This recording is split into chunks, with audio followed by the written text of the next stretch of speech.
तो आज हम लोग देखेंगे अमेरिका के इलेक्शंस प्रोसेस को। तो पहले समझ लो भैया कि अमेरिका का जो इलेक्शन प्रोसेस है इसमें मेन दो ही पार्टी है, डेमोक्रेटिक और रिपब्लिक प्रोसेस।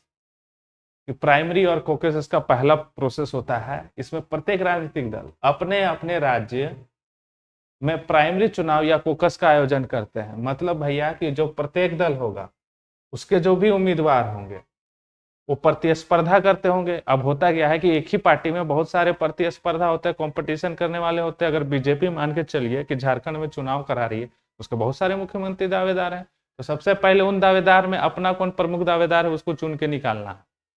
तो वो काम होता है पहला प्राइमरी और कोकस में, ताकि वे दल के राष्ट्रपति पद के लिए आधिकारिक उम्मीदवार बन सके। समझ में आया? ये पहला प्रोसेस है। दूसरा प्रोसेस क्या है? राष्ट्रीय सम्मेलन।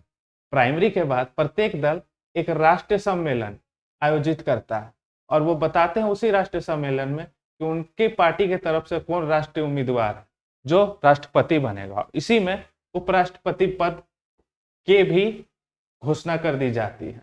कहने का मतलब है जैसे हमारे यहाँ भी तो यही होता है कि एक आधिकारिक घोषणा कर दिया जाता है कि किसको सीएम चुनना है, किसको पीएम बनाया है हम अपना पार्टी साइड से।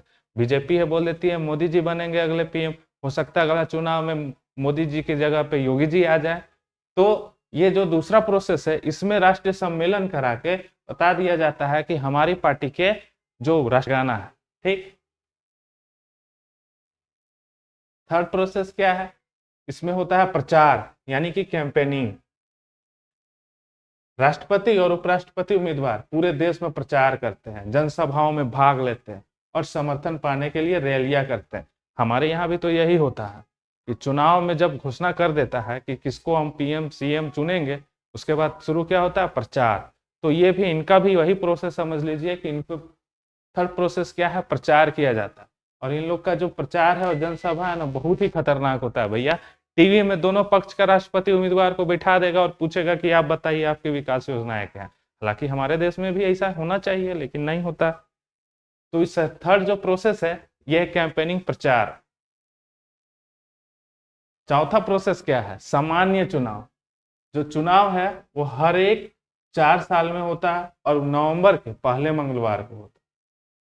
फोर्थ प्रोसेस क्या है? जनरल इलेक्शन, जिसमें चुनाव क्या होता है? हर 4 साल में नवंबर के पहले मंगलवार यानी कि बजरंगबली के दिन से शुरू होता है। मतदाता अपने मत पत्र डालते हैं, वोटर्स अपने वोट डालते हैं। हालांकि तकनीकी रूप से वे अपने राज्य के इलेक्टोरल प्रतिनिधियों को चुनते हैं। ठीक। इतना नहीं बुझाया तो बस इतना समझ लीजिए, जैसे हम लोग एमएलए चुनते हैं वैसे हम वहां राष्ट्रपति चुनने के लिए एक आदमी चुनता है, उसको इलेक्टोरल प्रतिनिधि बोलते हैं। तो उसका चुनाव किया जाता है और वो जाके चुनता है राष्ट्रपति को। तो फोर्थ प्रोसेस यही है, जनरल इलेक्शन इसी को बोलते हैं। फिफ्थ प्रोसेस क्या है? Electoral college. प्रत्येक राज्य में कांग्रेस, जैसे हम लोग का यहाँ सदन है, संसद है, वहां उन लोग का कांग्रेस है। कांग्रेस में उसके प्रतिनिधित्व के अनुसार एक निश्चित संख्या में इलेक्टर्स होते हैं और जो दिसंबर में प्रत्येक राज्य के इलेक्टर्स राष्ट्रपति और उपराष्ट्रपति के लिए वोट डालते हैं, जिसमें से 538 में से 270 इलेक्टोरल वोट प्राप्त करने वाला उम्मीदवार जीत जाता है। कहने का मतलब है फोर्थ प्रोसेस क्या है? इलेक्टोरल कॉलेज है। जैसे कि जो चुनाव हुआ, चुनाव में जो इलेक्टोरल प्रतिनिधि चुना गया, इलेक्टोरल प्रतिनिधि अब चुनेगा कि राष्ट्रपति किसको चुनेंगे। तो उसमें में से 538 में से 270 इलेक्टोरल वोट जिसको पड़ गया वो बन गया राष्ट्रपति उम्मीदवार। ठीक है, ये होता है फिफ्थ प्रोसेस। अब जब हम लोग राष्ट्रपति चुन लिए तो जाहिर सा बात है शपथ होगा। तो लास्ट जो प्रोसेस होता है वो होता है शपथ ग्रहण का, कि जो नए राष्ट्रपति हैं 20 नवंबर को अपना शपथ लेते हैं और आधिकारिक रूप से कार्यभार संभालते हैं। अब अभी हाल फिलहाल में जीत गए हैं रिपब्लिक पार्टी के हमारे डोनाल्ड ट्रंप बूढ़ा जी, तो अब ये बन जाएंगे राष्ट्रपति अमेरिका के। तो यही था अमेरिका का सिलेक्शन प्रोसेस।